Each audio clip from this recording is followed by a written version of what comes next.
Pemirsa, sebuah lift yang berada di lantai dasar Gedung Nusantara 1 DPR RI Senayan, Jakarta Pusat hangus terbakar. Kepulan asap membuat petugas mengevakuasi para pekerja ke tempat yang lebih aman.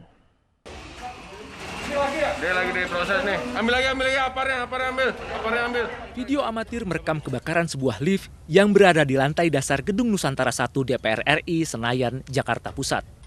Petugas damkar memadamkan api menggunakan alat pemadam ringan. Kepulan asap membuat petugas mengevakuasi para pekerja ke tempat yang lebih aman. Belum diketahui penyebab kebakaran tersebut, namun diduga adanya percikan api dari pengelasan perbaikan lift. Petugas dari Kepolisian Sektor Tanah Abang langsung mengecek ke TKP untuk memastikan penyebab kebakaran ini. Dari Jakarta, Rani Sanjaya, iNews melaporkan. Pemirsa, Wakil Ketua DPR RI Sufmi Dasko meminta agar semua pihak menahan diri dalam kasus penolakan acara Kami di Surabaya. Sufmi meminta semua pihak tidak menimbulkan kericuhan di tengah masyarakat yang sedang kesulitan akibat pandemi. Kayamu koyok Mas Sumi, Cok.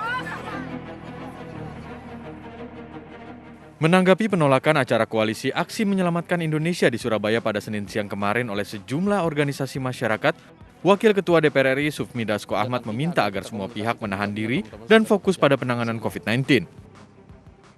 Ya, yang pertama-tama memang sebaiknya kita semua pihak, mau dari aparat penegak hukum, dari kami, dari kita, ini lebih baik kita berkonsentrasi bagaimana mengedukasi masyarakat dalam menghadapi pandemi COVID-19 yang grafiknya naik. Yang kedua, kita juga minta kepada baik dari pihak kami, kita maupun aparat penegak hukum, marilah kita sama-sama menahan diri. Jangan sampai kemudian dengan situasi yang ada malah memperburuk keadaan yang sekarang ini rakyat sudah susah. Sampai ditakoni api-api, kayamu koyok Mas Sumi, Cok. Sebelumnya, sejumlah anggota Ormas di Surabaya mengatasnamakan Forum Surabaya Bersatu mengadang dan menghalangi peserta silaturahmi Koalisi Aksi Menyelamatkan Indonesia Provinsi Jawa Timur di Gedung Juang 45 Jalan Maijen Sungkono, Surabaya, Senin siang. Para peserta silaturahmi Kami diminta kembali pulang karena ada penolakan dari massa berbagai ormas di Surabaya. Penolakan silaturahmi Kami di Surabaya karena anggota ormas menduga silaturahmi Kami memiliki unsur kepentingan politik. Sementara pihak kepolisian menyatakan pertemuan yang rencananya dihadiri mantan Panglima TNI Gatot Nurmantio tidak berizin. Karena ada penolakan anggota ormas, para peserta silaturahmi Kami Jawa Timur batal masuk Gedung Juang 45. Tim Liputan iNews melaporkan. Untuk mengulas potensi propaganda isu PKI, sudah bergabung bersama kami politikus PDI Perjuangan Kapitra Ampera dan deklarator Koalisi Aksi Menyelamatkan Indonesia Adi Masardi. Assalamualaikum, selamat sore Bapak.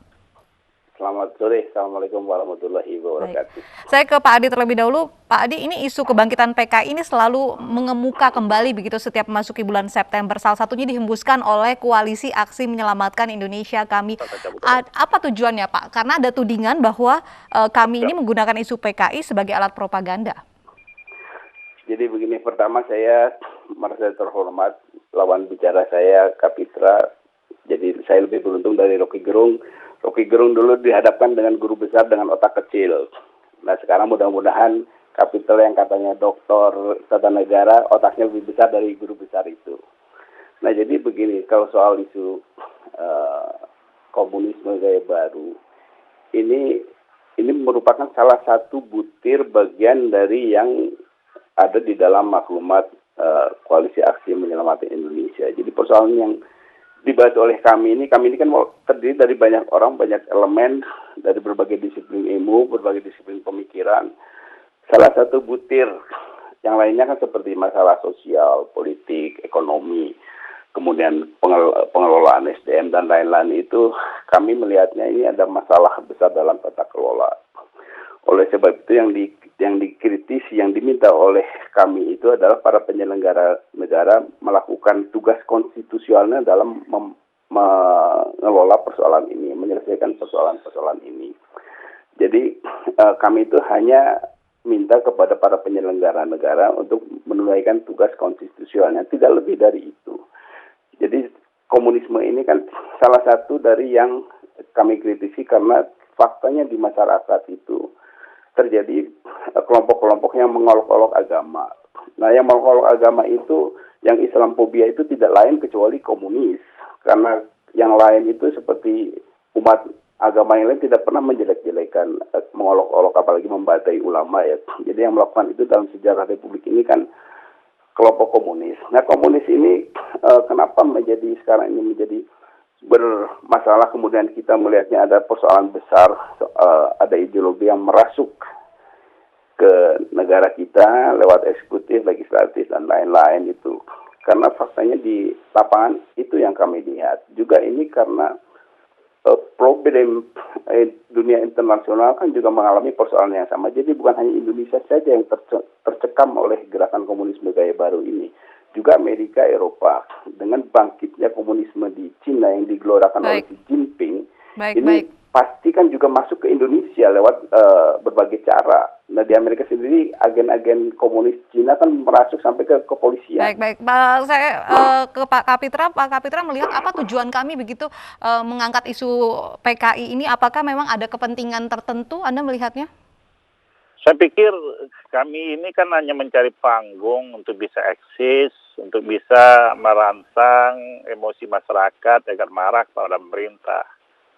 Apa yang disampaikan tadi sama Mas Hardi itu semua kan imajinasi. Jelas setelah 65, keluar Tap MPR nomor 25 atau 65. Dan juga dituangkan dalam Undang-Undang 27 tahun 99. Dan dibuat lagi Undang-Undang nomor 2 tahun 2017. Itu yang nama PKI, yang namanya ideologi PKI, partai PKI, ajaran PKI yang berupa Leninisme, Marxisme, itu adalah perbuatan yang dilarang oleh undang-undang, oleh negara. Jadi negara itu sudah melarang bentuk-bentuk seperti itu. Kalau ada itu terjadi, itu kan perbuatan melawan hukum dan negara akan mengambil tindakan hukum. Tetapi yang muncul sekarang kan asumsi PKI gaya baru, PKI ini, dan semua dijustifikasi sebuah peristiwa-peristiwa yang terjadi di masyarakat tanpa bisa dibuktikan bahwa itu adalah perbuatan PKI atau perbuatan organisasi yang dilarang oleh negara. Saya coba buktikan nih. Ulama mana yang ditikam oleh PKI? Dan sekarang coba tunjukkan PKI, mari kita jemput sama-sama. Dan saya lihat juga, dulu Pak Gatot teriak-teriak soal PKI gaya baru. Waktu dia jadi Panglima TNI, kenapa nggak tangkap itu? Ya, mana PKI-nya, kenapa nggak serahkan ke polisi? Jadi sekarang dituduh polisi disusupi PKI, ini kan fitnah semua. Ini kan tujuannya menyerang pemerintah, bahwa pemerintah hari ini membawa komunisme. Kan itu aja yang tidak ingin dikatakan. Tapi itu kan fitnah besar. Ya, kita lihat bangsa ini realistis lah. Ya, kita ini sepakat bahwa partai komunis itu tidak boleh ada di Indonesia, karena emang ada peristiwa sejarah yang tidak bisa kita hilangkan. Apalagi musuh PKI terbesar itu kan Angkatan Darat, ya TNI Angkatan Darat. Nggak mungkin dong. Ya, TNI Angkatan Darat. Tadi benarkah kami ini hanya sekedar mencari panggung dan juga untuk menjatuhkan pemerintah melalui isu PKI ini? Jadi kita ini kan gerakan moral, Mbak. Gerakan moral dengan konsep perjuangannya itu non-violence. Tugas kita hanya mengingatkan. Kita tidak mengatakan siapa-siapa, kita hanya bilang para penyelenggara, ini kami melihat ada gejala-gejala komunisme gaya baru tumbuh. Kalau soal TAP MPR itu, Kapitra tahulah pas di tata negara seberapa kuat sih TAP MPR dalam mencegah hal-hal yang semacam ini. Tapi kan ada undang-undang, tapi ada undang-undangnya, Bang. Kapitra, dengerin dulu. Tapi ada undang-undang nomor 27 tahun 99 yang merubah KUHP bahwa pasal 107A dan B, C dan E itu malah dihukum PKI itu 20 tahun kalau terbukti menyebarkan Leninisme. Kapitra, dengerin dulu. Waktu Anda ngomong saya diam aja. Jadi dengerin dulu. TAP MPR itu tidak fungsional kalau tidak difungsikan. Kita tahu ada TAP MPR soal korupsi, kolusi, nepotisme. Dilarang ada hukumannya. Untuk itu ada instrumen KPK, ada kepolisian, ada kejaksaan. Tapi apa lihat? Korupsi makin merajalela, nepotisme makin menjadi-jadi. Kita lihat di pilkada ini dalam pemilu.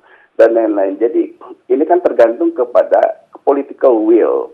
Para penyelenggara negara menggunakan undang-undang. Nah, kalau semuanya abai, contoh ini yang sekarang terjadi ini soal COVID. COVID itu keselamatan rakyat kan di atas segala-galanya. Tetapi ketika masyarakat, NU, Muhammadiyah, dan umat beragama yang lain meminta untuk mundurkan pilkada karena ini menyangkut keselamatan rakyat, kan tidak digubris juga. Jadi nah kemudian ketika kami melihat ada persoalan-persoalan bangsa, kemudian menggalang koalisi agar kebersamaan, kan menyelesaikan persoalan bangsa ini tidak cukup para penyelenggara negara, harus masyarakat Apa juga. bukti kebangkitan PKI yang dihembuskan oleh kami, Pak Adi? Kita lihat ada buzzer-buzzer mengolok-olok agama, kemudian ada upaya mengubah Pancasila lewat legislatif, mengubah sila ketuhanan yang Maha Esa menjadi ketuhanan yang berkebudayaan, kemudian menjadi Trisila, menjadi Ekasila. Ini kan ada gejala seolah nampak bahwa ada kegiatan yang mau menentang Pancasila, yang mau mengubah Pancasila, itu yang di eksekutif, yang di legislatif. Dan kita minta oleh sebab itu agar tidak mengundang kecurigaan dari masyarakat, RUU ini dicabut aja lah, cari yang lain, karena Pancasila itu tidak bisa diatur oleh undang-undang. Dan kalau mau membicarakan itu, harus dibicarakan dengan stakeholder yang lain, tidak bisa mentang-mentang legislatif terus bikin undang-undang dasar negara yang kemudian menjustifikasi kalau di luar konteks seperti yang mereka inginkan, kemudian jadi anti Pancasila dan lain-lain. Jadi koalisi ini kan judulnya aja Koalisi Menyelamatkan Indonesia. Baik, nah, saya kembali ke Pak Kapitra. Baik, Pak Kapitra, bagaimana kemudian menjawab tadi kekhawatiran dari kami menyatakan bahwa salah satu bukti PKI kembali berhembus di Indonesia ini adalah terkait dengan adanya RUU HIP, salah satunya yang juga diwacanakan oleh PDIP di DPR. Ya, saya pikir itu imajinatif saja yang sulit dipertanggungjawabkan secara hukum. Undang-Undang Dasar sendiri telah mengaturnya, yang bisa diperbaiki itu hanya batang tubuh. Pancasila hari ini itu tertuang dalam preambul pembukaan Undang-Undang Dasar dan tidak bisa dirubah, karena merubah pembukaan Undang-Undang Dasar, merubah bentuk negara, dari sistem negara, merubah dasar negara.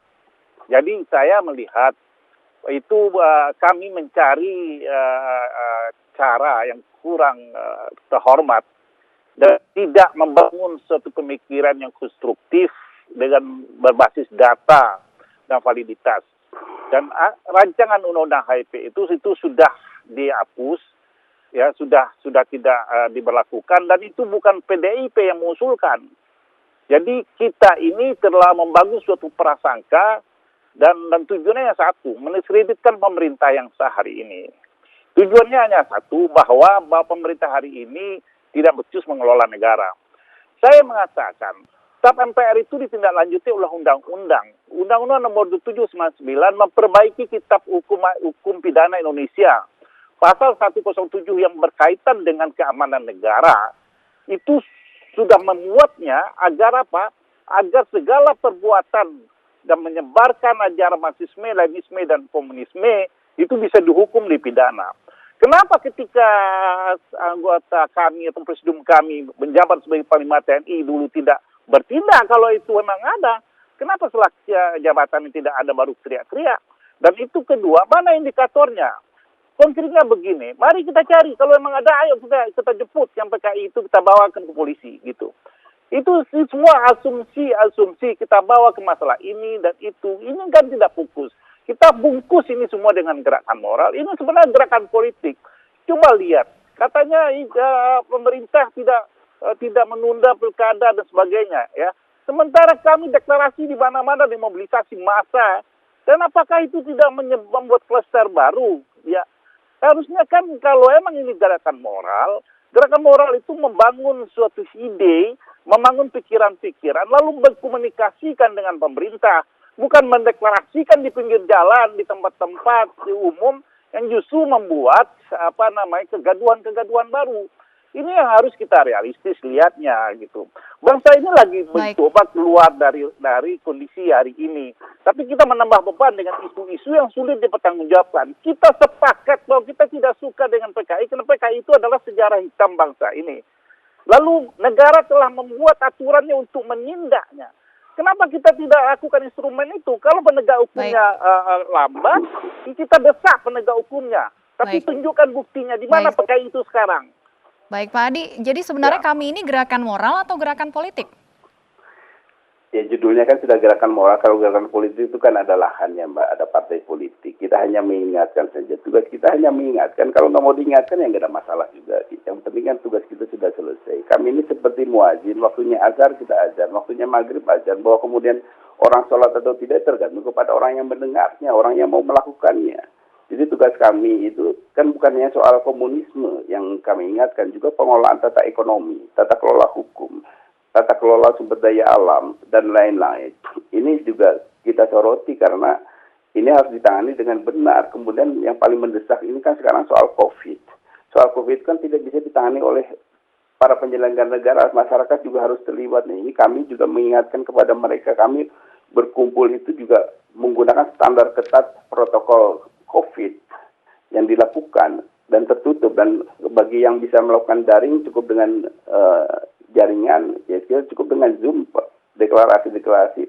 Tapi ada beberapa yang ingin deklarasi menjadi ritual, ya tapi tetap dengan urusannya adalah keterbatasan. Semua peserta dibatasi dengan semua protokol COVID, dibandingkan dengan dangdutan pilkada ini jauh lebih kecil dibandingkan itu, Pak. Dengan hura-huranya pilkada, dengan cara kemarin misalnya kelompok menteri kabinet dan bawahannya